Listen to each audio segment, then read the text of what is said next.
آئیے دوستوں میں بڑی تیزی کے ساتھ سفر کرتا ہوں آج کے مقرر ہر دل عزیز، علم و ادب کے آفتاب و مہتاب، درس و تدریس کے جوہر نایاب، استاذ الاساتذہ سلاطین علم و ادب، فلک خطابت کے درخشندہ ستارے، جن کی درس تربیت نے ہزاروں سنگریزوں کو تراش کر ہیرا بنا دیا، بے شمار ذروں کو آفتاب و مہتاب بنا دیا، دنیا خطابت کا بے باک مقرر صدر جمعیت علماء ہند ضلع سیتاپور کے صدر علی وقار، آج کے اس خوبصورت جلسے کے مقرر خصوصی حضرت مولانا محمد عاصم اقبال صاحب ندوی دامت برکات ملالیہ، میں بہت ہی ادب و احترام کے ساتھ گزارش کر رہا ہوں کہ آپ تشریف لائیں اور اپنے نورانی و عرفانی خطاب سے ہم تمامی سامعین کو محظوظ فرمائیں۔ ان چار مصروں کے ساتھ استقبال کرتا ہوں کہ اذانیں مسکراتی ہیں بھجن کی باغبانی میں، بٹن رامو لگاتا ہے رفیع کی شیروانی میں، رضا کی عید پر راضیوں سوئیاں خوب کھاتا ہے، مدینہ مسکراتا ہے یہاں گنگا کے پانی میں۔ السلام علیکم ورحمۃ اللہ وبرکاتہ۔ وعلیکم السلام۔ اعوذ باللہ من الشیطان الرجیم، بسم اللہ الرحمن الرحیم۔ وَأَمَّا مَا يَنْفَعُ النَّاسَ فَيَمْكُثُ فِي الْأَرْضِ صدق اللہ العظیم۔ وقال النبی صلی اللہ علیہ وسلم الخلق كلهم عیال اللہ احبهم الیہ انفعهم لعیالی، او کما قال علیہ السلام۔ آپ سلمان صاحب ہیں، کہاں چلے گئے؟ وہ بچوں کو روک دیجئے تھوڑی دیر بس، اور کچھ نہ کریے۔ آپ کو پوری رات پروگرام چلانا ہے، ان کو بیچاروں کو سننا ہے، ہم سب لوگوں کو تو آدھا پون گھنٹہ ہی بولنا ہے۔ وہ بچے بس ان کو تھوڑا ڈانٹ دیئے بولے نہیں، بس باقی آپ بھی بیٹھیں۔ الحمدللہ مدرسہ ضیاء القرآن کے متصل میدان میں بیادگار مولوی ضیاء الدین صاحب بہادر گنجوی یہ مدرسہ چل رہا ہے، جس کی فی الوقت ذمہ داری آپ حضرات کے سر ہے، اور آپ حضرات نے یہ ذمہ داری حافظ محمد سلمان صاحب کو دے رکھی ہے۔ حافظ محمد سلمان صاحب جو آج کے جلسے کے داعی بھی ہیں، بانی بھی ہیں، انہوں نے سال بھر جو کچھ کیا ہے وہ بچوں کی شکل میں آپ کے سامنے۔ یہ حافظ محمد سلمان صاحب کا امتحان تھا جو آپ کے سامنے ہوا، جن بچوں نے یہ دین کا ایک خاکہ پیش کیا ہے، جس کو آپ تعلیمی مظاہرہ کہتے ہیں، یہ آپ کے سامنے ہوا۔ یہ حافظ محمد سلمان صاحب کی کوششوں کا نتیجہ ہے، اس میں کوئی شک نہیں کہ حافظ محمد سلمان صاحب نے جتنے بچوں کو تیار کیا ہے، اگر میں قسم کھا جاؤں تو میری قسم نہیں ٹوٹے گی اس بات میں کہ اس میں ان کے اماں ابا کا کوئی دخل نہیں، ذرہ برابر دخل نہیں۔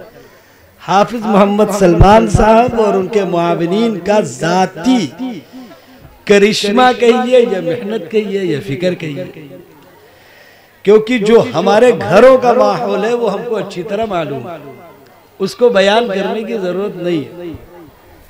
لیکن بہرحال جہاں ایک طرف یہ حالات ہیں، وہاں دوسری طرف یہ بھی حالات ہیں کہ اس اسلام کی بقا اور اس اسلام کی تحفظ اور اس اسلام کی حفاظت کی ذمہ داری اللہ تبارک و تعالیٰ نے اپنے ذمے لی ہے، اور اپنے بندوں کو اس کام کے لیے منتخب کیا۔ اللہ کا دین قیامت تک باقی رہے گا، یہ اللہ کا اصول اور ضابطہ۔ لِيُظْهِرَهُ عَلَى الدِّينِ كُلِّ، اللہ تبارک و تعالیٰ نے ایک اعلان کیا ہے قرآن پاک میں کہ اللہ اس دین کو قیامت تک باقی رکھیں گے۔ اس دین کو چاہے آپ بخوشی قبول کریں یا بحالت مجبوری قبول کریں، جیسے اللہ تبارک و تعالیٰ نے آسمانوں اور زمینوں سے اپنی فرما برداری کا حکم دیا۔ آسمان جو ہم دیکھتے ہیں ہمارے سروں کے اوپر ہے، جہاں تک ہم پہنچے نہیں ہیں زندگی کی حالت میں، مرنے کے بعد تو سبھی کو جاننا ہے، زندگی کی حالت میں کوئی پہنچا نہیں ہے، ہاں ہم سب کے آقا رسول اکرم صلی اللہ علیہ وسلم ضرور تشریف لے گئے. بس معراج کا تو پورا قصہ ہی وہی ہے. سبحان الذي اسرى بعبده ليلا من المسجد الحرام الى المسجد الاقصى الذي باركنا حوله لنريه من آياتنا انه هو السميع البصير. تو یہ آسمانوں پر اور یہ زمین جس پر ہم رہتے ہیں، اللہ تبارک و تعالیٰ نے قرآن پاک میں خود ارشاد فرمایا اللہ الذی خلق سبع سماوات ومن الارض مثلہن، کہ اللہ تبارک و تعالیٰ نے 7 آسمان پیدا فرمائے اور 7 ہی زمینیں پیدا فرمائے.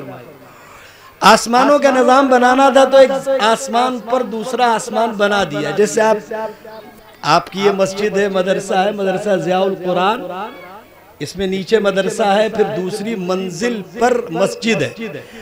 اگر گاؤں والے چاہیں تو اس کے اوپر ایک اور منزل بنائے اور بناتے چلے جائیں. جہاں تک اس کے اندر قوت برداشت ہے وہاں تک اس پر عمارتوں کی تعمیر ہو جائے گی، ہوگی نا. تو یہ ایک آسمان سے دوسرے آسمان سے تیسرے آسمان، یہ 7 آسمان اللہ نے اپنی قدرت سے بنائے. لیکن یہ متھورا میں، یہ متھرا کے قریبی پڑتا ہے. اب نام آپ نے اس کا تھوڑا ٹیڑھا میڑھا کر کے رکھ لیا تاکہ تعلق بھی بنا رہے اور انفرادیت بھی بنی رہے، تو آپ نے متھرا کو تھوڑا بگاڑ کے متھورا کر دیا. کوئی بات نہیں، آپ کا ذاتی معاملہ، یہ میرا کام ہے. آپ رہنے والے ہیں یہاں کہ آپ کو اس سے، مجھے تو نام لینے میں 2-4 بار تکلف ہوتا ہے، بعد میں رٹ پاؤں گا، اور آپ کے لیے تو یہ آسان نام ہے متھورا.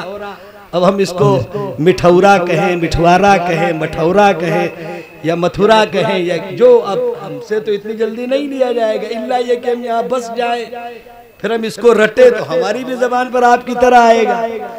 بہرحال متھورا میں کوئی اتنا بڑا ابھی تک پیدا نہیں ہوا کہ جو اس مسجد پر ایک منزل اور بنائے اور بیچ میں کوئی ستون اور کھمبے اور پلر نہ بنا سکتا ہے کوئی؟ ہے کوئی؟ جادو وادو آتا ہے کسی کو؟ بنا لیں گے. خیر مسلمانوں میں شعبدے بازی اور جادو بازی زیادہ چلتی ہے اور ان کو وہی اچھا بھی لگتا ہے. کوئی کھلونا دکھانے والا آ جائے تو بڑے دل سے دیکھتے، کوئی دین کی بات کہنے سننے والا آ جائے تو بڑا تکلف ہوتا ہے کہ یار جانا سننا ایک کام ہے، بڑا وقت لگتا ہے. ابھی شور آ جائے کہ مداری آیا ہے تو کہنے کی ضرورت نہیں کہ چلنا بھی ہے. اگر وہ کہہ دے کہ مداری آیا تو کہ تم چلو گے نہیں، اس سے ہی الٹا پوچھ لیں گے جو بتانے آیا. لیکن اگر دین کی بات ہوتی ہے تو بڑا تکلف ہوتا ہے چلنے. زندہ مثال دے رہا ہوں، برا نہیں ماننا. دن میں 5 بار دین کا اعلان ہوتا ہے. اللہ اکبر. کس کا اعلان؟ دین کا اعلان. آپ کہتے، مسلمان کہتے ہیں ارے مولانا صاحب وقت لگے گا تو جان دے دیں گے. تم جان نہیں دو، 5 منٹ مسجد میں امام صاحب کے پیچھے دے دو، یہ کافی ہے. جان تمہاری لے کے کریں گے کیا؟ جس جان کا کوئی فائدہ نہیں ہے اس کو لے کے کیا کریں گے؟ اور یہ یاد رکھو، اسلام جان دینے جان لینے کے لیے آئے ہی نہیں. اگر تمہارے ذہن اور گمان میں یہ بات ہے کہ اسلام کا نظام جان دینے جان لینے کے لیے آیا ہے تو تم خود اسلام نہیں جانتے. اسلام کا مطلب یہ محفوظ رہنا، مطمئن ہونا، دنیا اور آخرت کی تمام تکلیفوں، مصیبتوں، پریشانیوں سے خود کو بچانا اور دوسروں کو بچانا. اس لیے اسلام کی خوبی یہ ہے کہ اسلام جس چیز کی تعلیم دیتا ہے دنیا میں کوئی نظام اس کی تعلیم نہیں دیتا. دنیا کا ہر مذہب، ہر قوم صرف چند رسمیں ادا کرنے کی حد تک ہے. یہود ہیں، یہود کا ایک نظام ہے، یہود ایک چیز کی تلاش میں ہے. ایک بات تو آپ کو ماننی پڑے گی کہ آج کے دور کے مسلمان اپنے مذہب کے بارے میں اتنا نہیں جانتے یا اتنا نہیں مانتے جتنا یہود آج بھی اپنے مذہب کو مان رہے ہیں. مسئلہ فلسطین پورا کا پورا یہودیوں کے مذہب پر ٹکا.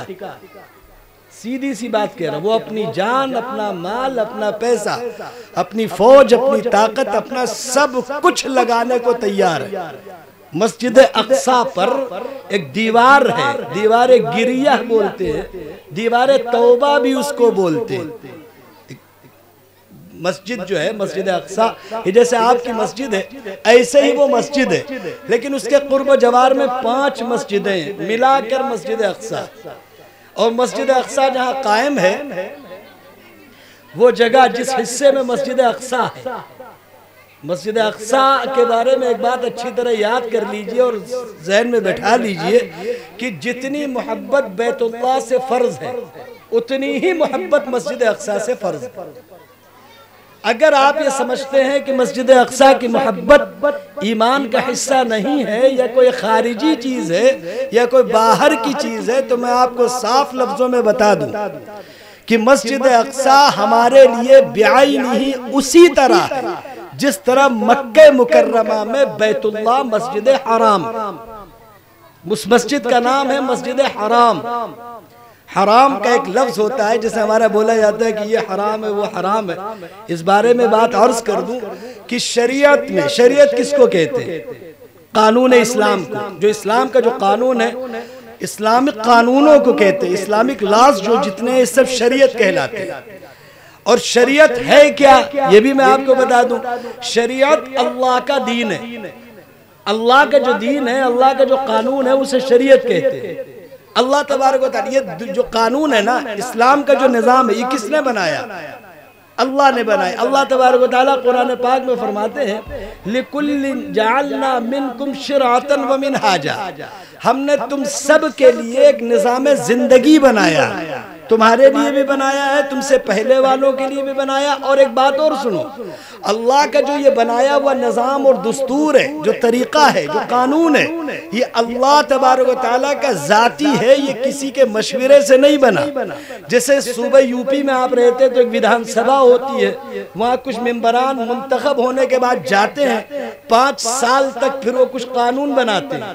اس کے بعد اس میں مخالفت بھی ہوتی ہے، کچھ کہتے ہیں کہ غلط ہے، کچھ کہتے ہیں کہ صحیح ہے، مخالفت ہوتی ہے. لیکن اللہ کے بنائے قانون میں نہ کوئی مخالفت کرنے والا ہے اور نہ کوئی اللہ کو رائے دینے والا، نہ کوئی اللہ کو مشورہ دینے والا ہے، نہ اللہ کو کوئی خبر دینے والا ہے، نہ اللہ کو کوئی بتانے والا ہے. اس لیے کہ اللہ اکیلے اپنے آپ میں خود مالک مختار ہیں، مطلق ہیں. اللہ تبارک و تعالیٰ کو کسی طاقت کی، کسی سبب کی، کسی مخلوق کی کوئی ضرورت نہیں. آپ قل هو اللہ احد یاد ہے نا، آپ کو پڑھتے ہیں نا نماز میں، کیا ہے ترجمہ اس کا؟ قل هو اللہ احد کہیے کہ اللہ اکیلے ہیں، اللہ الصمد، اور اللہ ہر چیز سے بے فکر ہے. جیسے کہتے نہیں ماشاءاللہ جب آپ کے پاس 4 پیسے آ جاتے تو کہتے ہم کو ان کی ٹینشن نہیں، ہم اکیلے کافی ہے. نہیں کہتے نہیں، ارے کہتے نہیں کہتے کہ ہم اکیلے کافی ہے، ہم اپنا مسئلہ اپنے آپ حل کر لیں گے. کہتے نہیں کہتے. حالانکہ یہ جملہ کہنا اپنی جگہ صحیح بھی ہے اور غیر صحیح بھی ہے، یہ مسئلہ اس جگہ میں نہیں چھیڑتا. لیکن میں یہ بات عرض کر رہا کہ آپ ایک بات آئی تھی نماز کی، جو اسلام کی خوبیاں ہیں نا، اسلام کی خوبیاں، اسلام کی خوبیاں میں نے پہلے بھی بات کہی تھی آپ سے کہ دین الہی جو اللہ کا نظام ہے اس کے 2 حصے ہیں. ایک حصہ جس کا تعلق اللہ سے ہے اور ایک حصہ جس کا تعلق غیر اللہ سے ہے. غیر اللہ میں آپ خود ہیں، آپ کے بھائی بندو ہیں، آپ کے اماں ابا ہیں، آپ کے بیوی بچے ہیں، آپ کے پڑوسی ہیں، آپ کے رشتہ دار ہیں، آپ کے گھروں میں پلنے والے جانور ہیں، آپ کی سواریاں ہیں، آپ کے کھیت ہیں، آپ کی دکانیں ہیں، آپ کی نوکریاں ہیں، آپ کے تعلیمی ادارے ہیں، آپ کی پڑھائی ہے، سب غیر اللہ ہے. اللہ کے علاوہ سب غیر اللہ ہے. اور ایک بات بہت آگے کی کہوں، اسے سمجھیے گا، اللہ کے رسول ہوں یا تمام کے تمام اولیاء اللہ ہوں، سب غیر اللہ ہے. اللہ اکیلے تنہا ہے، نہ ان کے ساتھ کوئی تھا، نہ ہے، نہ قیامت تک کوئی ہوگا. یہی ترجمہ ہے لا الہ الا اللہ وحدہ لا شریک لہ. آپ میں سے کسی نے عمرے بھی کیے ہوں گے، حج بھی کیے ہوں گے. لبیک اللہم لبیک لا شریک لک لبیک پڑھتے ہیں. ان الحمد والنعمت لک والملک پڑھتے ہیں. مسئلہ مسلمانوں کا جو سب سے نازک مسائل میں ایک مسئلہ ہے وہ عرض کر دوں میں. مسلمانوں کے تمام تر نازک مسائل میں ایک مسئلہ یہ ہے کہ مسلمان بیچارے جتنے دین پہ عمل کر رہے ہیں، جتنے پہ کر نہیں رہے، میں اس کی بحث نہیں کرتا. جتنے پہ عمل کر رہے ہیں یہ بیچارے اس کے بارے میں بھی بہت کم جانتے ہیں. یہ ایک سچائی ہے. مثلاً ہم نماز میں اللہ اکبر بار بار کہتے ہیں، بار بار کہتے ہیں اللہ اکبر. یہ اللہ اکبر مستقل ہم سے کہلوایا کیوں جاتا ہے؟ نماز کی ہر رکن میں، ہر حیات میں سوائے ایک کے، صرف ایک مرتبہ ہم اللہ اکبر نہیں کہتے نماز میں. ایک رکعت پڑھیں یا 4 رکعت پڑھیں یا 8 رکعت پڑھیں. اب آپ بولو گے مولوی صاحب 8 رکعت کیسے کوئی پڑھ سکتا ہے؟ تو میں آپ کو ایک بات بتا دوں کہ اگر آپ علماء سے پوچھ لیجئے گئے مسئلہ، اگر آپ رات میں مغرب سے عشاء کے درمیان، مغرب سے فجر کے درمیان اگر آپ نفل نماز کی نیت 8 رکعت کی باندھ لیں، اگر باندھ لیں آپ، تو علماء کہتے ہیں کہ جائز ہے، پڑھ سکتے. کوئی نماز نہیں، نفل نماز میں نے عرض کی ہے. اس لیے آپ کوئی نیا مسئلہ نہیں سمجھ جائیے گا کہ مولوی صاحب تم ایک نئی نماز لے آئے. ہم کوئی نئی نماز نہیں لائے. اگر آپ 2 رکعت، 4 رکعت، 6 رکعت، 8 رکعت اور 2 رکعت کی، 3 رکعت کی اور 4 رکعت کی تو فرض نمازیں ہیں. فجر ہے، مغرب ہے اور ظہر عصر اور عشاء ہے، یہ تو 2 3 4 کی ہے. لیکن اگر آپ 8 رکعت کی نیت سے نماز پڑھے، اور کبھی آپ کو پڑھنی بھی چاہیے، کبھی کبھی اس طرح سے بھی نماز پڑھنی چاہیے، اس لیے کہ جو شریعت میں سہولتیں ہیں ان کا فائدہ اٹھانا چاہیے. اگرچہ علماء نے لکھا ہے کہ نہ پڑھیں تو زیادہ اچھا ہے. کیوں؟ کیونکہ ہر 2 رکعت کے بعد جو آپ سے ایک دعا چھوٹے گی وہ ہے اللہم انی ظلمت نفسی، یہ چھوٹ جائے گی. اس لیے کہ آپ تشہد پڑھنے کے بعد آپ اٹھ جائیں گے. اب جو نماز میں پوری تشہد پڑھی جاتی ہے، اب لوگ کہتے ہیں، ایک بہت عام سی بات ہے مسلمانوں میں رائج ہے، بہت سے مسلمان کہتے ہیں کہ مولانا نماز میں دل نہیں لگتا. بہت سے لوگ کہتے ہیں. سچ بات بتاؤں، نماز میں دل اس لیے نہیں لگتا کہ دل لگا کے نماز نہیں پڑھتے، اس لیے نہیں لگتا. ورنہ آپ نے کبھی یہ شکایت کی موبائل میں دل نہیں لگتا، کبھی شکایت کی آپ نے؟ دکان میں دل نہیں لگتا، کبھی شکایت کی آپ نے؟ بیوی بچوں میں دل نہیں لگتا، کبھی شکایت کی آپ نے؟ اس لیے کہ دل لگا کے بیوی بچوں میں بیٹھتے ہیں، دل لگا کے موبائل دیکھتے ہیں. تو آپ یہ کیسے کہتے ہیں کہ تلاوت میں دل نہیں لگتا؟ آپ یہ کیسے کہہ سکتے ہیں کہ نماز میں دل نہیں لگتا؟ سچ یہ ہے کہ دل لگا کے کرتے نہیں، اس لیے لگتا نہیں. دل لگا کے کریں گے تو یہ سارے کام ہمارے لیے آسان ہوں گے. میں یہ بات عرض کر رہا تھا کہ پوری نماز میں جو ہم پڑھتے ہیں اس میں صرف ایک جگہ اللہ اکبر نہیں ہے. باقی آپ دیکھو، آپ نیت باندھتے ہو تو بھی اللہ اکبر، رکوع میں جاتے ہو تو بھی اللہ اکبر، سجدے میں جاتے ہو تو بھی اللہ اکبر، سجدے سے اٹھتے ہو تو بھی اللہ اکبر. ارے پڑھتے نہیں پڑھتے بار بار؟ ایک جگہ نہیں کہتے. وہ کب نہیں کہتے؟ رکوع سے اٹھتے ہوئے آپ نہیں کہتے. کیا کہتے ہیں آپ وہاں پر؟ سمع اللہ لمن حمدہ. کیوں کہتے ہیں آپ سمع اللہ لمن حمدہ؟ کیوں کہتے ہیں؟ وہاں بھی اللہ اکبر کہنا چاہیے تھا آپ کو. ایسی کیا وجہ ہو گئی کہ آپ کو اللہ نے حکم دیا کہ یہاں اللہ اکبر نہیں کہنا، یہاں سمع اللہ لمن حمدہ کہنا ہے؟ معلوم ہے کیوں؟ اس کے بارے میں علماء نے بہت باتیں لکھی ہیں، بہت باتیں لکھی ہیں. میں ایک بات نقل کر دیتا ہوں، باقی تفصیلات اپنے علماء سے پوچھئے گا. سورہ فاتحہ پڑھتے ہیں نا؟ الحمدللہ رب العالمین پڑھتے ہیں نا؟ ارے پڑھتے نہیں پڑھتے؟ سورہ فاتحہ اللہ کا انعام ہے. سورہ فاتحہ جو ہے قرآن پاک، اس کا نام فاتحہ کیوں ہے معلوم ہے؟ اس کا نام سورۃ الفاتحہ کیوں ہے معلوم ہے؟ اس لیے کہ اس یہ سورہ فاتحہ ہے. جو باتیں میں کہہ رہا ہوں تھوڑا دھیان سے سننا اور ہم سے بڑے کسی مولانا سے ضرور پوچھنا. یہ علماء ہمارے اسٹیج پہ تشریف فرما ہیں، ان سے ضرور معلوم کرنا جو بات میں عرض کر رہا. سورہ الفاتحہ قرآن پاک میں آنے والی سورتوں میں ایک سورت ہے، اس کا نام سورۃ الفاتحہ ہے. اس کا ایک اور نام ہے ام الکتاب، اس کا ایک اور نام ہے اساس القرآن، اس کا ایک اور نام ہے اصل الکتاب. اس کے کم سے کم 11 سے 12 نام ہیں اس سورت کے. یہ جو سورت ہے سورۃ الفاتحہ، اس کو فاتحہ کی سورت کیوں کہتے ہیں معلوم ہے؟ بس حلوہ ہی کھانے کی حد تک رہو گے کہ تھوڑا آگے بھی بڑھو گے؟ کچھ اللہ نے بھی تم سے کہا، کچھ رسول نے بھی تم سے کہا ہے، کچھ اللہ تم سے کہہ رہے ہیں۔ اس کا نام معلوم کیوں ہے سورۃ الفاتحہ؟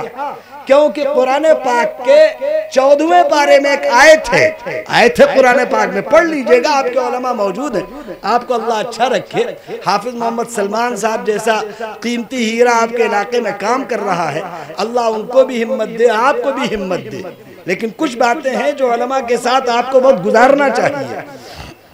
14ویں پارے میں قرآن پاک میں ہے وَلَقَدْ آتَيْنَاكَ سَبْعًا مِنَ الْمَثَانِي وَالْقُرْآنَ الْعَظِيمِ، کہ اے اللہ کے رسول آپ کو ہم نے 7 مثانی، قرآن کی سورہ فاتحہ کا نام رکھا ہے اللہ نے 7 مثانی، اور اس کے بعد اللہ کہتے ہیں کہ ہم نے آپ کو قرآن دیا، یعنی سورہ فاتحہ دی ہے اور سورہ فاتحہ اور قرآن میں فرق کیا؟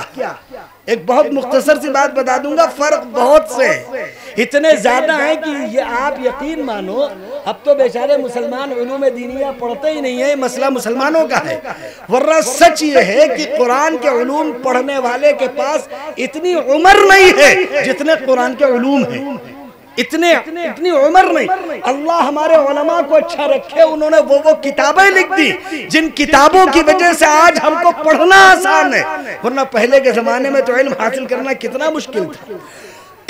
جس زمانے میں ایک حدیث کو حاصل کرنے کے لیے، ایک حدیث کو، چھوٹی سی حدیث مان لو، ایک بہت چھوٹی سی حدیث کوئی بھی جو آپ کو یاد ہو، مان لو آپ کو یاد ہے لا يدخل الجنة قاطع، ایک حدیث ہے، اس ایک حدیث کو حاصل کرنے کے لیے اس دور میں، خدا نخواستہ آج کے دور میں ہمارا جیسا دور ہوتا تو یہ علم حدیث ختم ہو چکا ہوتا، بالکل طے، کیونکہ جب ہم سے اپنے گھر سے چل کے مسجد نماز نہیں پڑھی جاتی ہے تو اس دین کو ہم بچائے ہوتے، یہ حدیث ہم بچائے ہوتے، یہ قرآن ہم بچائے ہوتے، یہ شریعت ہم بچائے ہوتے۔ یہ تو اللہ کے احسان ہے کہ اس دور میں اللہ تبارک و تعالیٰ نے اتنے ہمت والے، بلند ہمت والے، جن کے اندر عزم تھا، حوصلہ تھا، اور اللہ نے ان کو پیدا کیا۔ اسی لیے رسول اللہ صلی اللہ علیہ وسلم نے ایک بات ارشاد فرمائی تھی، خیر القرون قرنی ثم الذین یلونہم ثم الذین یلونہم، اور ایک اور روایت میں ہے ثم الذین یلونہم، ورنہ بعض روایتوں میں صرف 2 بار ہے، آگے کی روایتوں میں 3 بار ہے۔ رسول اللہ صلی اللہ علیہ وسلم نے فرمایا کہ سب سے بہتر دور پوری دنیا میں جب رسول اللہ تھے، رسول اللہ کے زمانے میں سب سے اچھا، اور اس میں کوئی شک نہیں، اس میں کوئی شک نہیں کہ جس دور میں رسول اللہ اس دنیا میں رہے ہیں، اللہ کی قسم اس سے اچھا زمانہ نہ کبھی تھا، نہ کبھی ہے، اور نہ کبھی ہوگا۔ اس لیے کہ رسول اکرم صلی اللہ علیہ وسلم جن کی وجہ سے اللہ نے کائنات پیدا فرمائی، جن کا حسن، جن کا معیار، جن کا مقام اور جن کا مرتبہ قرآن پاک میں جگہ جگہ ہے، وہ سب آپ جانتے ہیں ماشاءاللہ۔ رسول اکرم صلی اللہ علیہ وسلم کے دنیا کے مقام، دنیا میں جو مقام ہے، جو نبیوں میں مقام ہے اور جو آخرت میں مقام ہے، یہ سارے مقام قرآن نے ذکر کیے ہیں۔ قرآن پاک میں آپ اذان کے بعد ایک دعا پڑھتے ہو، اللہم رب ہادی الدعوت التامہ، رسول اللہ صلی اللہ علیہ وسلم نے فرمایا کہ جو آدمی اذان کے کلمات سنے اور انہیں دہرائے، ہمارا چلن کم ہے ان سب چیزوں کا، اور اب تو خیر مسلمانوں کا مسئلہ ہی نہیں بچا، اب مائک میں اذانیں ہوتی نہیں ہیں تو مسلمانوں کا یہ مسئلہ بھی ختم ہو گیا۔ مائک میں اذانیں ہو رہی تھی تو کم سے کم یہ مسئلہ کچھ حد تک زندہ تھا کہ اذان کا جواب دینے کا رواج تھا، اگرچہ ہم آج کے دور میں کم دیکھتے ہیں، پرانے دور میں ہم نے اپنے زمانے میں غیروں کو دیکھا ہے، اپنی آنکھوں سے دیکھا ہے، اور ہماری عمر کے بہت زیادہ، میں 80-90 سال کا کوئی بوڑھا نہیں ہوں کہ آپ سمجھو کیونکہ بوڑھے میاں ہوں گے تو اپنی عمر میں دیکھے ہوں گے۔ ہم نے آج سے 10-5 سال پہلے تک جو چیزیں دیکھی، مسلمانوں کو احساس نہیں ہے کہ مسلمان آج اپنی غلطی سے کہاں پہنچ چکے، اور جو موجودہ روش ہے مسلمانوں کی، آنے والے حالات کا پتہ نہیں ہے کہ یہ بچیں گے بھی کہ نہیں بچیں گے۔ اور میں آپ سے صاف کہہ دوں، آپ کے پاس اسلام نہ رہے، دنیا کو پھر کوئی فکر نہیں کہ آپ زندہ ہیں کہ مر گئے۔ سارا مسئلہ اس بات کو لے کر کے ہے کہ آپ کے اندر اسلام ہے، ایمان ہے، آپ ایک اللہ کو مانتے ہو، ایک کتاب کو مانتے ہو، ایک شریعت کو مانتے ہو. اور یہ بات میں نہیں کہتا، قرآن پاک میں جگہ جگہ لکھا ہے. اللہ تبارک و تعالیٰ نے صاف فرمایا کہ مسلمانوں، لوگوں کی تم سے دشمنی، لوگوں کی تم سے حسد اور نفرت صرف ایک وجہ سے ہے کہ تم ایک اللہ کو مانتے ہو. مَا نَقَمُوا مِنْهُمْ إِلَّا أَن يُؤْمِنُوا بِاللَّهِ. یہ تم سے جلتے ہیں، یہ تم سے دشمنی کرتے ہیں، یہ تم سے حسد کرتے ہیں، یہ تم سے لڑتے ہیں، یہ تمہیں مارنا چاہتے ہیں، یہ تمہیں مٹانا چاہتے ہیں، یہ تمہیں ختم کرنا چاہتے ہیں. صرف ایک وجہ ہے، وجہ یہ ہے کہ تم ایک اللہ کو مانتے ہو. اور لیکن ہماری جو موجودہ حالت ہے، ہم کس کو مانتے ہیں ہم کو بھی معلوم ہے. بھئی آدمی جس کو مانتا ہے، مان لو آپ کسی پارٹی کے نیتا جی کو مانتے ہو اور وہ پارٹی کے نیتا جی آپ کے علاقے میں آ جائیں، آپ کو بلائے چاہے نہ بلائے، جاؤ گے نہیں جاؤ گے؟ نہیں جاؤ گے؟ ارے جاؤ گے کہ نہیں جاؤ گے؟ بس ایسے ہی اگر آپ اللہ کو مانتے ہو تو اللہ کے گھر سے آواز آئی ہے حی علی الصلاۃ.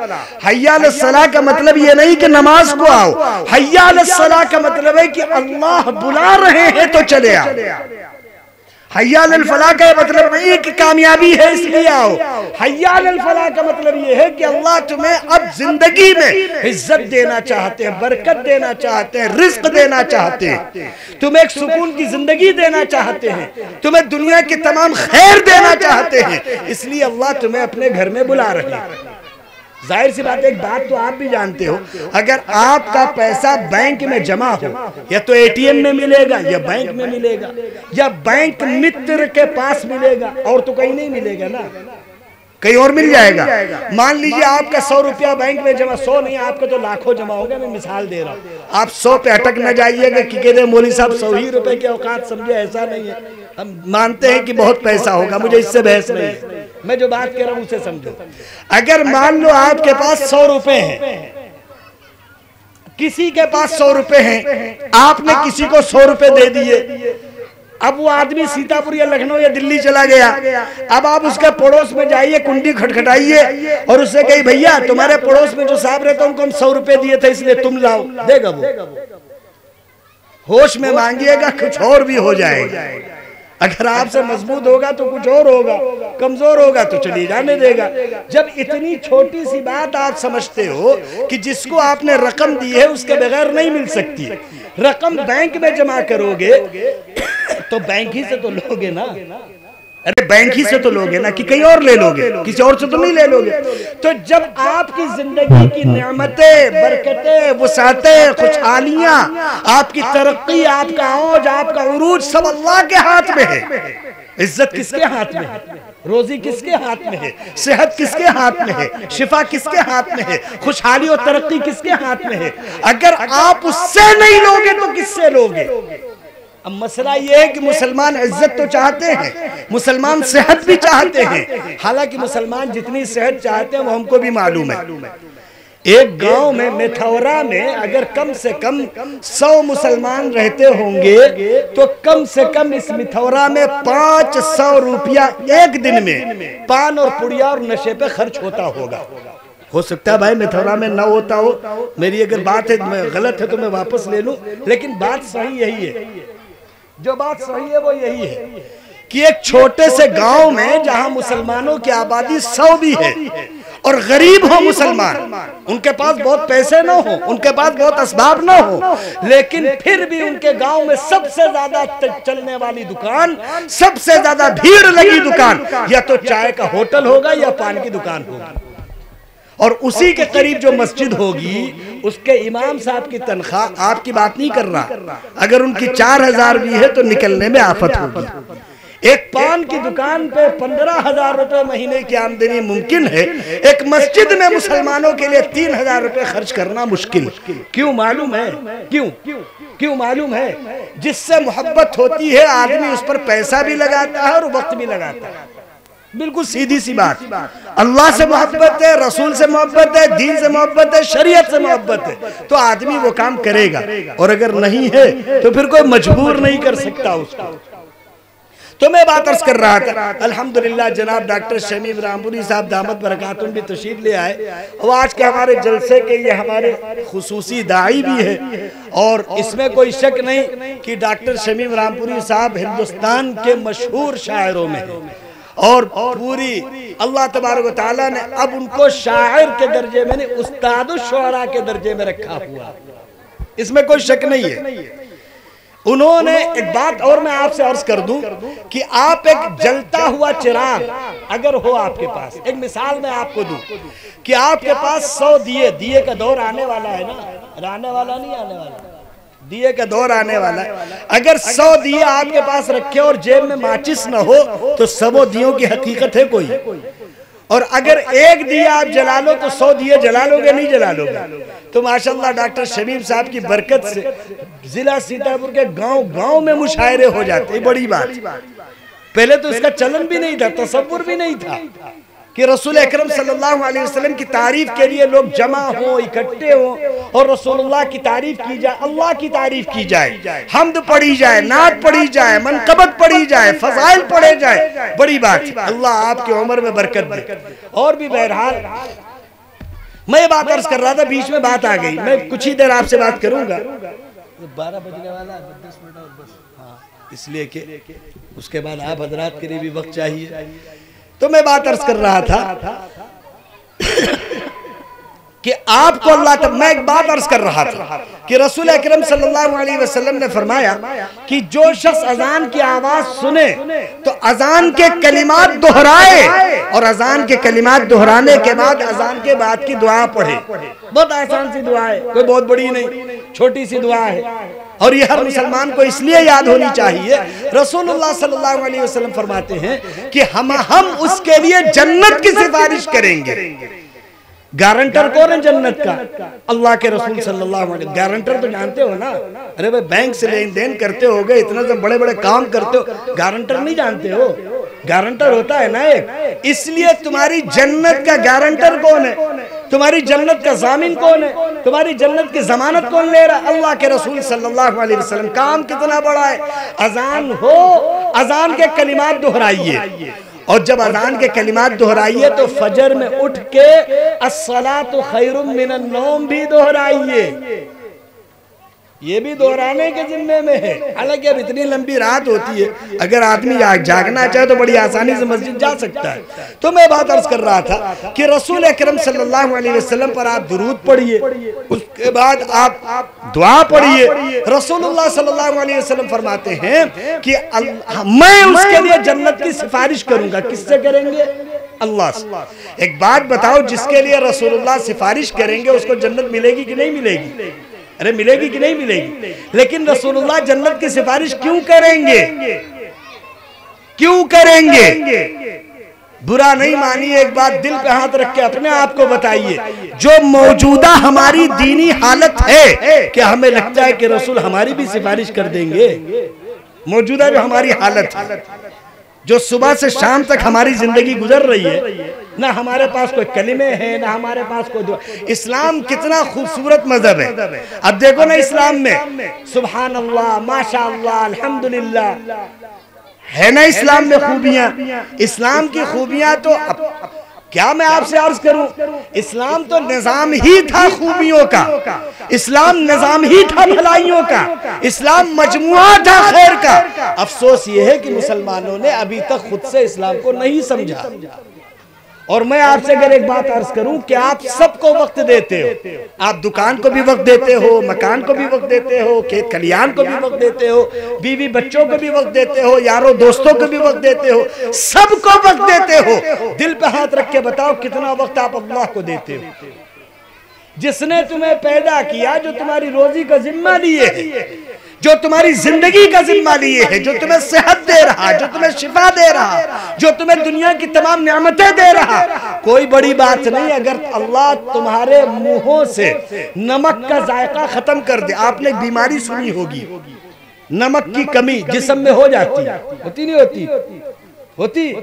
شکر کا اضافہ یا شکر کا گھٹنا یا بڑھنا، شوگر کی بیماری ہوتی نہیں ہوتی؟ کس کی دین ہے؟ اللہ ہی کی تو دین ہے۔ اسی کی تو دین ہے. تو یہ جو صحت دے ہوئے نا، رسول اکرم صلی اللہ علیہ وسلم نے ایک بات بہت پیاری فرمائی. میں چلتے ہوئے بس ایک بات آپ سے عرض کروں گا کہ کچھ اپنا وقت اللہ کو دو، رسول کو دو اور دین کو دو. اس لیے کہ جب قبر میں تنہا پڑے ہوگے پوچھنے کوئی نہیں آئے گا تمہیں، کوئی تمہاری خیریت پوچھنے قبر میں نہیں آئے گا. جب تک زندہ ہو تو پھپھا ہو اس لیے پوچھے جاتے ہو، خالو ہو اس لیے پوچھے جاتے ہو، ماموں ہو اس لیے پوچھے جاتے ہو، دلہا بھائی ہو اس لیے پوچھے جاتے ہو. مرے قبر میں پڑے ہوگے کوئی پوچھیا نہیں آئے گا. اکیلے پڑے ہوگے اپنے اعمال کا حساب تم کو خود دینا ہوگا. جب تم سے من ربکا کا سوال ہوگا تو نہ تمہارے پردھان جی آئیں گے، نہ ودھائک جی آئیں گے، نہ سانسد جی آئیں گے، نہ نانا آئیں گے، نہ دلہن آئے گی، نہ بچے آئیں گے. کوئی پوچھیا نہیں ہوگا. سامنے منکر نکیر ہوں گے. سوال سیدھا من ربکا ہوگا. تمہیں بتانا ہوگا کہ پلے کیسے ہو. یہ جو دنیا میں بڑی اونچی ناک لیے، یہ وہ فلا ڈھما، یہ وہ جو کر رہے ہو، جو دنیا میں اپنی طاقت کا جلوہ دکھا رہے ہو، اپنی قابلیت جھاڑ رہے ہو، اپنے آپ کو بہت بڑا آدمی بتا رہے ہو، اللہ کی قسم منکر نکیر سے تم کہو گے، منکر نکیر تم سے پوچھیں گے من ربکا، تم کہو گے دکان ہماری بہت بڑی ہے. ایک پیچھے سے کھینچ کے ماریں گے، بولیں گے یہ نہیں پوچھا. دکان تمہاری اپنے گھر، مکان اپنے گھر، بیوی بچے اپنے گھر، بینک بیلنس اپنے گھر. تم یہ بتاؤ کہ تمہیں پالا کس نے؟ کیا بتاؤ گے؟ بولو گے ربی اللہ، بولو گے ربی اللہ. جو آدمی نماز چھوڑے ہو، جو آدمی مسجد نہ جاتا ہو، جس آدمی کو نمازوں کا علم نہ ہو، جس آدمی کو رکوع اور سجدے کے حالات کا علم نہ ہو، جس آدمی کو رکوع میں کمر کتنی ہو، سجدے میں کمر کتنی ہو، رکوع میں ہاتھ کہاں ہو، سجدے میں ہاتھ کہاں ہو، رکوع کی تسبیح میں کتنا فرق ہونا چاہیے اور رکوع کی تسبیح کی سنت مقدار کیا ہے، یہ معلوم نہ ہو تو تم کیسے بتاؤ گے ربی اللہ؟ کیسے ممکن ہے تم کہو گے؟ تم سے پوچھا جائے گا من ھذا الرجل. کئی طرح کے سوالات ہیں. اس میں رسول اللہ صلی اللہ علیہ وسلم کی شکل مبارک سامنے لائی جائے گی اور پوچھا جائے گا ان کو پہچانتے ہو؟ لیکن جوان اور پٹھان کو پہچاننے والوں کے لیے مشکل ہوگا اس کو پہچاننا. اس لیے کہ جن کی زندگیاں خرافات میں گزر رہی ہوں، ناچ اور گانے ان کے کانوں میں ڈھٹے پڑے ہوئے ہوں اور 24 گھنٹے ناچ اور گانے اور خرافات اور واہی اور تباہی اور گندگی اور صرف خرافات. مسلمانوں کی کئی خرابیوں میں خرابی یہ ہے کہ بیچارے قریب میں بالکل گھر سے ملی ہوئی مسجد ہے، وہاں پہ امام ہے، وہاں پہ عالم ہے، حافظ ہے، بیچارے وہاں جا کے نہ کبھی دین سن سکے نہ پوچھ سکے. موبائل پہ آرام سے دین سنتے، آرام سے دین سیکھتے. یہ مسلمانوں کی سب سے بڑی خرابیوں میں خرابی. اس پر میں زیادہ بحث نہیں کرتا. میں بات عرض کر رہا تھا آپ سے کہ آپ کبھی اپنے بارے میں سوچو اور یہ بات آپ اچھی طرح سن لو اور سمجھ لو. مر جانے کے بعد اگر تمہاری اولاد نیک ہے اور کتنی نیک ہے اس کا اندازہ تم اپنے سے لگا لو. اگر تم اپنے آپ کے والدین کو اللہ لمبی عمر دے، میں کہہ نہیں رہا، میں کہہ کسی کو نہیں رہا، لیکن آپ اندازہ لگاؤ کہ آپ اپنے مرے ہوئے باپ، دادا، دادی، نانا، نانی کے لیے آپ اس حال میں کتنا دین بخشتے ہو. تو آپ تصور کرو کہ آپ کے اولادیں آپ کے لیے کیا بخشیں گے، کیا کرو گے؟ جب آپ کو خود ہی اندازہ نہیں ہے، آپ خود نہیں کر پاتے، پورا دن گزر جاتا ہے، آپ ایک مرتبہ بسم اللہ پڑھ کے ان کے نام بخش نہیں پاتے، آپ ایک مرتبہ قل اللہ پڑھ کے بخش نہیں پاتے، آپ ایک روپیہ صدقہ ان کے نام کر نہیں پاتے، آپ ایک مرتبہ اللہ سے ہاتھ اٹھا کے دعا نہیں کر پاتے کہ اللہ معاف فرما دے، میرے والدین کی بخشش فرما دے. آپ جب یہ دعا نہیں کر پاتے، اندازہ لگاؤ کہ جب آپ قبروں میں پڑے ہوگے تو آپ کے بچے آپ کے لیے کیا کر رہے ہوں گے.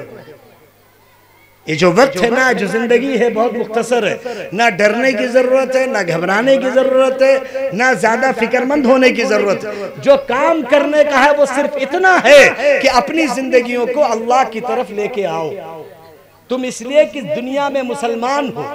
اللہ نے تمہیں بتایا ہے قرآن کیا ہے، اللہ نے تمہیں بتایا ہے رسول کون ہے، اللہ نے تمہیں بتایا ہے شریعت کیا ہے، اللہ نے تمہیں بتایا ہے ہم چاہتے کیا ہے. دوسرے لوگ تو اس بارے میں بیچارے کچھ نہیں جانتے. اس لیے وقت جتنا بھی ہے، جتنی بھی زندگی ہے تمہاری، رسول اللہ صلی اللہ علیہ وسلم فرماتے ہیں اللہ کی بہت سی نعمتیں ہیں جن کے بارے میں انسان غفلت میں ہے۔ دو نعمتیں ایسی ہیں کہ اکثر انسان اس کے بارے میں دھوکے میں ہے۔ ایک صحت، نعمتان مغبون فیہما کثیر من الناس الصحہ والفراغ۔ دو نعمتیں ایسی ہیں کہ انسان اس کے بارے میں دھوکے میں ہے، ایک صحت اور دوسری خوشحالی۔ تو ابھی صحت ہے، اللہ نے ہاتھ پیر دیے ہیں، چل رہے ہیں، ابھی اللہ کی رضا کے لیے کوئی کام کر سکتے ہو، اللہ کے آگے جھک سکتے ہو، اللہ کو منا سکتے ہو، اللہ کے آگے رو سکتے ہو۔ سچ بتاؤں میں آپ سے ایک بات، آپ کو رونا بہت آیا ہوگا، دل پہ ہاتھ رکھ کے بتاؤ کہ آپ اللہ کے آگے کب روئے ہو؟ علماء سے پوچھو کہ اللہ کو اپنے بندوں کا رونا بہت، کائے کا رونا؟ پیسے نہیں ہے، کھانا نہیں ہے، گاڑی نہیں ہے، گھوڑا نہیں ہے، بنگلہ نہیں، اس کا رونا؟ رونا اس بات کا کہ اگر اللہ تو نے دیا ہے تو تیرا شکر، ہم اس کے اہل نہیں تھے، تو نے اپنے کرم سے دے دیا، اور اگر نہیں دیا ہے تو اللہ جیسے تو نے سب کو دیا ہے ہمیں بھی عطا فرما دے۔ تم دنیا سے مانگتے ہو، ساری دنیا سے مانگتے ہو، سچ بتاؤ دل پہ ہاتھ رکھ کبھی اپنے اللہ سے بھی مانگتے ہو؟ اس لیے بس میرے بھائی قاری سراج مدنی صاحب دامت برکاتہم جو ناظم جلسہ ہے وہ بھی تشریف لے آئے ہیں، بات میں اپنی ختم کر رہا ہوں۔ یہ مدرسہ ضیاء القرآن جس کو آپ چلا رہے ہو ماشاءاللہ، ایک بات تو میں آپ کو بتا دوں جو اللہ کا اعلان ہے، اللہ نے یہ کہا نا کہ اللہ اپنے دین کو غالب کریں گے، کہا نا؟ ارے کہا کہ نہیں کہا؟ تم بتاؤ مکہ مکرمہ میں جب یہ آیت اللہ کے رسول پر اتری تھی، بس یہی بات پوچھ کے ختم کرتا ہوں میں اپنی بات، جب یہ بات اللہ نے کہی تھی، سچ بتاؤ سارا مکہ رسول کا دشمن تھا کہ نہیں تھا؟ مکہ چھوڑ دو، پورا عرب رسول کا دشمن تھا کہ نہیں تھا؟ نہیں تھا۔ چند صحابہ تھے، اکثر رسول اللہ کے دشمن تھے۔ اللہ نے کیا کہا؟ لِيُظْهِرَهُ عَلَى الدِّينِ كُلِّهِ، اللہ اپنے دین کو ساری دنیا میں عام کریں گے۔ اس کا مطلب یہ تھا کہ اللہ میتھورا میں بھی دین پہنچائیں گے، یہاں بھی دین آئے گا۔ اچھا ایک بات میں آپ سے پوچھوں، یہاں وہی دین چلتا ہے جو مکے میں ہے یا یہاں الگ ہے؟ وہی ہے کہ الگ ہے؟ وہی ہے نا؟ ارے ہے نا وہی، اس میں کوئی شک نہیں، وہی ہے۔ اب تم یہ بتاؤ کہ یہ دین جو مکے سے چلا اور یہاں تک آیا وہی دین ہے، فرق تو نہیں آیا اس میں؟ آیا ہے۔ میں آپ کو ایک بات بتاؤں کہ اگر میں قرآن اٹھا کے لاؤں اور اس کے 4 ورق ادھر 4 ورق ادھر لگا دوں، اللہ کی قسم تم جان نہیں پاؤ گے، بالکل صاف کہوں، چاہے تم کتنے بھی مالدار ہو، چاہے تم کتنے بڑے سیٹ ہو، چاہے تم کوئی ہو، تم بالکل نہیں جان پاؤ گے کہ صحیح لکھی کہ غلط لکھی۔ لیکن اللہ کی قسم اگر تمہارے علاقے میں کوئی مکتب اور مدرسہ اور وہاں کوئی استاد ہے اور تمہارے بچے دین پڑھتے ہیں تو اللہ کی قسم اگر ایک زیر زبر بھی غلط کرو گے تو پکڑے جاؤ۔ اس لیے ان مکتب اور مدرسوں کا ہونا ضروری، اس لیے ان علماء کا ہونا ضروری، اس لیے دین باقی رہے۔ اگر یہ چاہتے ہو کہ تمہارے گاؤں میں دین باقی رہے تو اپنے گاؤں میں مکتب اور مدرسہ ضرور باقی رہے۔ باقی جو علماء ہیں ان کا ادب کرو، ان کا احترام کرو، ان کا خیال رکھو، اور آنے والی نسل کو جو تمہارے بعد آئے گی اس کو دین دے کے جانا تمہاری ذمہ داری، تم کو بتا کے جانا ہے کہ یہ قرآن ہے، یہ حدیث ہے، یہ شریعت ہے، یہ کھانے یہ پینے اٹھنے بیٹھنے کی دعائیں ہیں، یہ اللہ کو راضی کرنے کا طریقہ ہے، یہ رسول کو خوش کرنے کا طریقہ ہے۔ اچھا ایک بات بتاؤ، اللہ کو خوش کرنا ہماری تمہاری ذمہ داری نہیں ہے؟ نہیں ہے۔ نماز اس لیے نہیں پڑھی جاتی کہ جنت ملے، نماز اس لیے نہیں پڑھی جاتی کہ روزی میں برکت ملے، نماز اس لیے پڑھی جاتی ہے تاکہ اللہ خوش ہو۔ کسی صاحب کا انتقال ہونے لگا تو ان کی آنکھوں میں آنسو تھے، تو لوگوں نے کہا کہ یہ تو بڑی خوشی کی بات ہے کہ آپ اللہ سے ملاقات کریں گے اور آپ کے مقدر میں جنت ہوگی۔ کہنے لگے جنت میں گزرے گی کیسے نماز کے بغیر؟ اس لیے کہ جنت میری خوشی ہے اور نماز میرے اللہ کی خوشی ہے۔ اور اپنی خوشی پر اللہ کی خوشی کو ترجیح دینا یہ ہماری ذمہ داری. اس لیے میرے بھائی کچھ وقت اپنا دین پر لگاؤ, کچھ وقت اپنا اللہ کے ساتھ بیٹھو. سب کے ساتھ تو بیٹھتے ہو نا, ارے بیٹھتے سب کے ساتھ نہیں بیٹھتے ہو. اللہ کے ساتھ تھوڑی دیر بیٹھنا چاہیے کہ نہیں بیٹھنا چاہیے؟ تھوڑی دیر اللہ سے بھی باتیں کیا کرو. اے اللہ تو نے صحت دی ہے, اے اللہ تو نے نعمتیں دی ہیں, اے اللہ تو نے گھر بار دیا ہے, کاروبار دیا ہے, تجارت دی ہے, دکان دی ہے, کھیتی دی ہے, اناج دیے ہیں, غلے دیے ہیں, بیوی بچے دیے ہیں, اعزا اقربا دیے ہیں, رشتہ دار دیے ہیں. اللہ تیرا کرم ہے, تو نے جو نعمتیں دی ہیں یہ تیرا احسان ہے, یہ تیرا شکر ہے. اے اللہ تو ان نعمتوں میں اضافہ فرما. اللہ کا تو وعدہ ہے کہ اللہ کا شکر ادا کرو گے تو اللہ تمہیں اور دیں گے. اس لیے مانگو کس سے؟ اللہ سے. شکر کس کا ادا کرو؟ اللہ کا. تعلق کس سے رکھو؟ اللہ سے. اپنے آپ کو جوڑو کس سے؟ اللہ سے. اور اللہ سے تعلق رکھنے سے زیادہ آسان دنیا میں کوئی نہیں. پھپھا مناؤ تو خالو ناراض, خالو مناؤ تو دلہا بھائی ناراض, اور ایک اللہ کو مناؤ تو ساری دنیا تم سے ماننے کو تیار. اللہ کے ہاتھوں میں سب کے دل ہے نا. القلوب بین اصبع الرحمن, اللہ کے ہاتھ میں سب کے دل ہیں. آج جو حکمراں تم پر ظلم کر رہے ہیں, آج جو نیتا تم پر زیادتی کر رہے ہیں, آج جو بادشاہ تمہارے اوپر ظلم کر رہے ہیں, اللہ کی قسم صرف تم اللہ کو راضی کر لو, اللہ سب کے دل بدل دیں گے تمہارے بارے میں. اللہ ان کے دل نرم کریں گے, اللہ ان کے دلوں میں تمہاری محبت پیدا کریں گے, اللہ ان کے دلوں میں تمہارا تعلق پیدا کریں گے. یہ جو سارے مسائل ہیں نا, ان مسئلوں کے پیچھے ایک بنیادی وجہ ہے. مسلمانوں کا اللہ سے رشتہ جتنا کمزور ہوگا دنیا میں مسلمان اتنا ہی پریشان ہوں گے. اور اللہ سے رشتہ مضبوط کرنے سے زیادہ آسان کوئی کام نہیں. تم بتاؤ, اللہ کو منانے کے لیے پیسے لگتے ہیں, خالو کو منانا ہے تو کچھ دینا پڑے گا نا, پھپھا کو راضی کرنا ہے تو کچھ دینا پڑے گا نا, اور اللہ کو منانا ہے تو کچھ دینا پڑے گا. 70 سال کا آدمی بھی کہہ دے اللہ میاں بہت غلطی ہو گئی, اب نہیں کریں گے, اب شراب نہیں پیئیں گے, سٹا نہیں کھیلیں گے, جوا نہیں کھیلیں گے, زنا نہیں کریں گے, گندے کام نہیں کریں گے, اماں ابا کی نافرمانی نہیں کریں گے, اے اللہ ہمیں معاف فرما دے. سچ بتاؤ, اللہ 70 سال کے گناہ معاف کرتے کہ نہیں کرتے؟ اور صرف معاف نہیں کرتے, جن رجسٹروں میں لکھے ہوئے گناہ ہیں اللہ وہاں پر ان گناہوں کو مٹا کے نیکیاں لکھ دیتے. اس کریم آقا پہ قربان نہ جاؤ, اس اللہ سے رشتے نہ رکھو جو تمہیں نعمتیں دے رہا ہے. تم تصور کرو, ایک ساتھ تم نمک کھاؤ, شکر کھاؤ, میٹھا کھاؤ, کھٹا کھاؤ, یہی ایک زبان ہے جو بار بار ذائقہ بدل دیتی ہے. اللہ کی قسم ہے, ذائقہ بدلنے والے تمہارے اللہ نہیں تو کون؟ تمہارے اللہ ہے. تم بولتے ہو, کانوں سے آواز جاتی ہے, یہ آواز دل میں اتر کے دماغ تک پہنچتی ہے, اور دماغ فوراً ایک ترجمہ سمجھتا ہے. نہیں ہوتا, آپ سے کہا کسی نے بھائی پانی پی لیجئے, تو آپ اس کا یہ مطلب سمجھتے اب 10 منٹ بعد کہ یہ ایک زردہ کھانے کو کہہ رہے. ہوتا ہے ایسا؟ ایسا ہوتا ہے؟ نہیں ہوتا نا.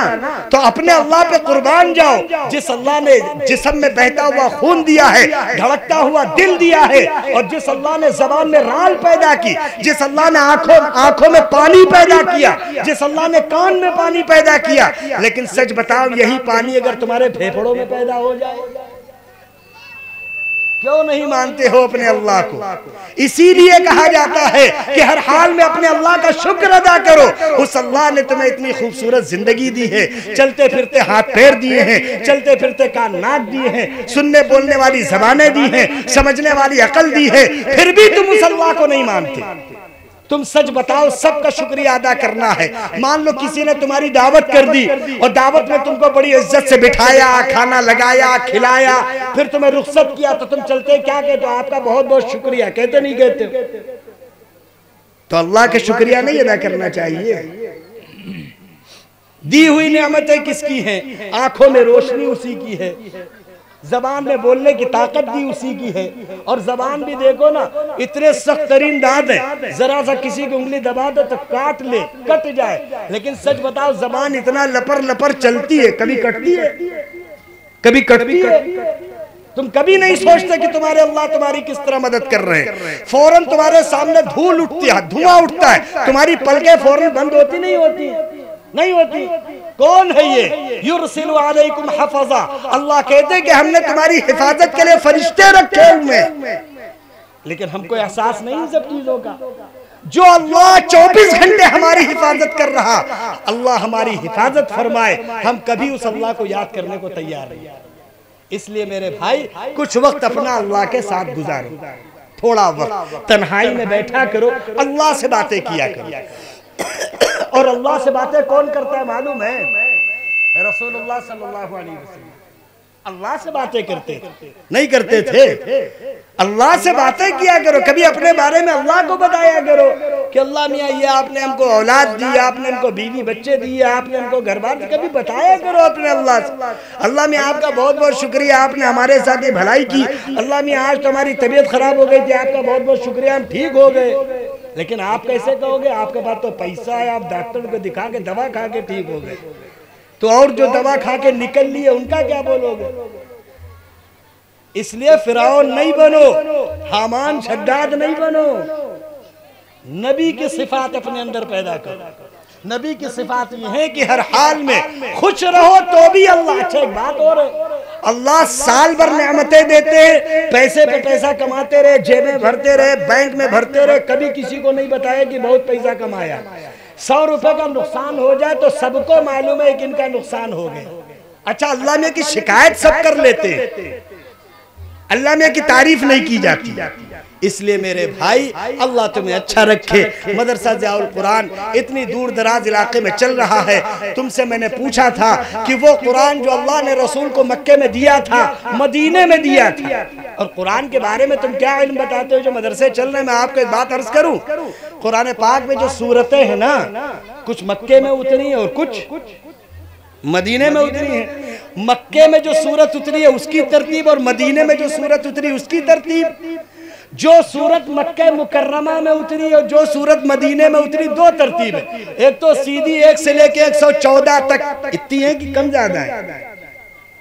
چلیے کوئی بات نہیں، میں دوسری بات عرض کر رہا تھا کہ جو سورت مکے میں اتری ہے اس سورت کا مکے کے اعتبار سے کتنا نمبر ہے، اور جو سورت مدینے میں اتری ہے مدینے کے اعتبار سے کتنا نمبر ہے، اور کون سورت کس سورت کے بعد اتری، کون سورت کس سورت سے پہلے اتری ہے، کون سی آیت رات کے اندھیرے میں اتری ہے، کون سی آیت دن کے اجالے میں اتری ہے، کون سی آیت رسول کی اٹھنی پر بیٹھنے پہ اتری ہے، کون سی آیت رسول کے گھر میں اتری ہے، کون سی آیت رسول کے گھر میں اتری ہے، کون سی رسول کی مسجد میں اتری ہے، کون سی رسول اللہ کس بیوی کے پاس موجود تھے تب اتری ہے، کون سی آیت رسول اللہ اپنی کس بیٹی کے گھر تھے تب اتری ہے۔ آپ کیا سمجھتے ہو کہ یہ علم کے 54 چھاپی علم ہے؟ آپ ابھی قرآن کے بارے میں تو آپ سے کہہ رہا ہوں نا، جتنی ہم سب کی عمریں ہیں نا ختم ہو جائیں گی، قرآن کے علوم ختم نہیں ہوں گے۔ اور قرآن تو ایک ایسی لاجواب نعمت ہے، ایک لفظ زیر زبر پیش سے ترجمے بدل جاتے ہیں۔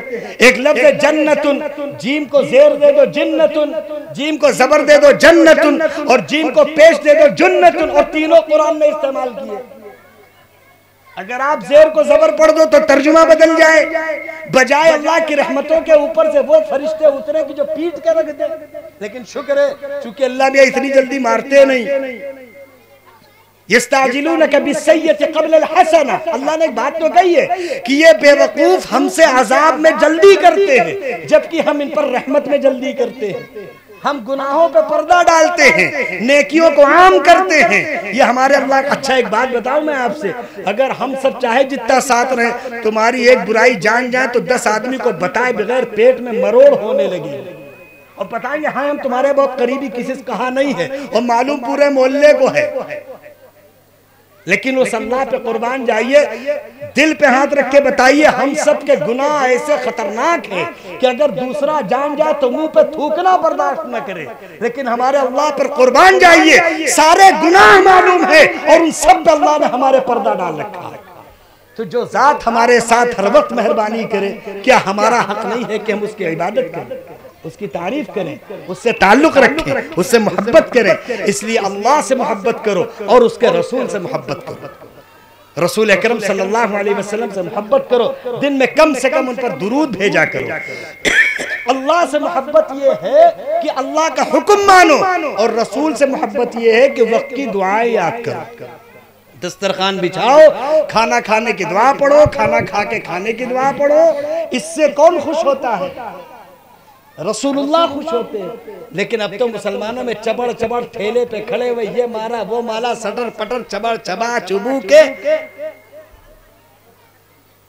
ایک اتنی آسان سی بات ہے مسواک، برا نہیں مانیے گا اتنے بڑے مجمع میں۔ رسول اللہ فرماتے ہیں کہ جو مسواک کا اہتمام کرے گا مرتے وقت اللہ کے ذریعے فرشتے اس کو کلمہ یاد دلا دیں گے۔ اگر میں آپ سے پوچھوں کہ کس کی جیب میں مسواک ہے، کس کی جیب میں ہے مسواک؟ رسول اللہ مسواک کتنی کرتے تھے آپ کو معلوم ہے؟ صحابہ کہتے ہیں کہ رسول اتنا زیادہ مسواک کرتے تھے ہم سمجھتے تھے کہیں رسول اللہ کے گلفر چھل نہ جائیں۔ لیکن دل پہ ہاتھ رکھ کے بتاؤ، سالوں ہو گئے ہوں گے مسواک کیے ہوئے؟ محبت ہے رسول سے، عشق رسول ہے، کیوں بلا وجہ کا ڈھونگ کرتے ہو یار؟ کیوں رسول اللہ کے ساتھ مذاق اڑاتے ہو؟ کھانے کی دعا پڑھے زمانہ ہو گیا ہوگا، گھر میں جانے کی دعا پڑھے زمانہ ہو گیا ہوگا، رسول اللہ کے نام پر خود کبھی قربان کے زمانہ ہو گیا ہوگا، رسول کی کوئی سنت سیکھے زمانہ ہو گیا ہوگا، رسول کی محبت میں جو جملے بولے زمانہ ہو گیا ہوگا، بس ناچ لے اور گا لے یہی عشق رسول ہے۔ کمر ہلانا، کمر مٹکانا اور الٹے سیدھے خرافاتیں بکنا، ٹھیلا میلا میں گھومنا اور کودنا، اگر تم اس کو عشق رسول کہتے ہو تو تم رسول سے محبت نہیں نفرت کرتے۔ اس لیے اگر رسول سے محبت ہے تو جیبوں میں اگر 5 کلو کا موبائل رکھ سکتے ہو تو 10 گرام کی مسواک بھی رکھ سکتے ہو۔ مسواک علامت ہے رسول سے محبت کی۔ مسواک معلوم ہے نماز کے لیے بھی سنت ہے، وضو کے لیے بھی سنت۔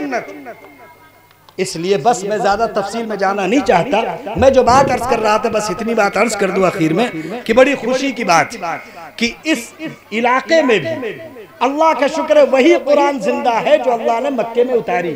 اس کا مطلب علماء اپنا کام آج بھی کر رہے ہیں 100%۔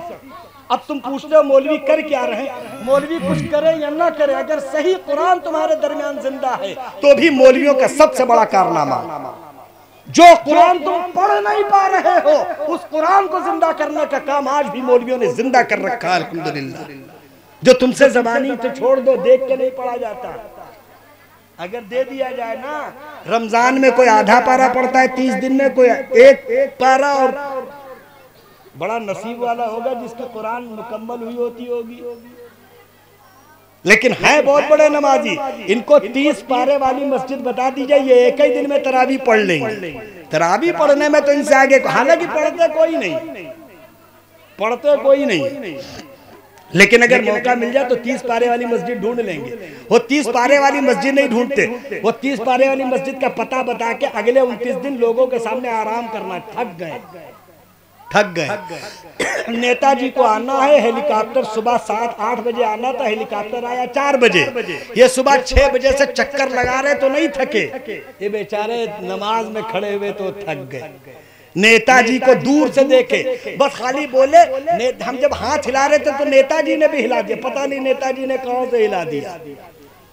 لیکن جب تم نماز کے لیے اللہ اکبر کہتے ہو تو اللہ تمہارے سامنے ہوتے ہو۔ تم کو سب چھوڑ سکتے لیکن تمہارا اللہ تمہیں کبھی نہیں چھوڑ سکتا۔ اس لیے اپنے اللہ سے رشتے اچھے رکھو، رسول سے رشتے اچھے رکھو، دین سیکھو، دین سکھاؤ، اپنے بچوں کے دین کے مستقبل کی فکر کرو اور اپنے والدین کا خیال کرو۔ اپنے والدین کا ہاتھ پکڑ کے کبھی خیریت پوچھا کرو، اپنی ماں کے کبھی پیر دبا کے ان کی خیریت پوچھا کرو، اپنی بہنوں کے گھر جا کے کبھی ان کی خیریت پوچھا کرو، اپنے چچا بابا دادا کی خیریت پوچھا کرو۔ یہ اسلام ہے، یہ دین ہے، یہ شریعت ہے۔ اس لیے میرے بھائی الحمدللہ آپ حضرات نے بڑا اچھا جلسہ کیا، اللہ آپ سب کو خوب اچھا رکھے، آپ کو دنیا اور آخرت کی ترقی عطا فرمائے۔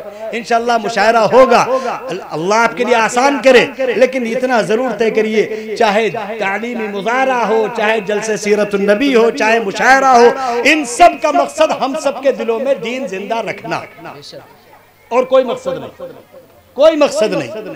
اگر یہ مقصد نہیں ہے تو پھر سب بیکار۔ اس لیے طے کرو انشاءاللہ کہ ہم ایک عزت کی زندگی گزاریں گے۔ مسجد اقصی جس کے بارے میں شروع میں جو باتیں کہہ دی تھی بس وہی کافی ہے۔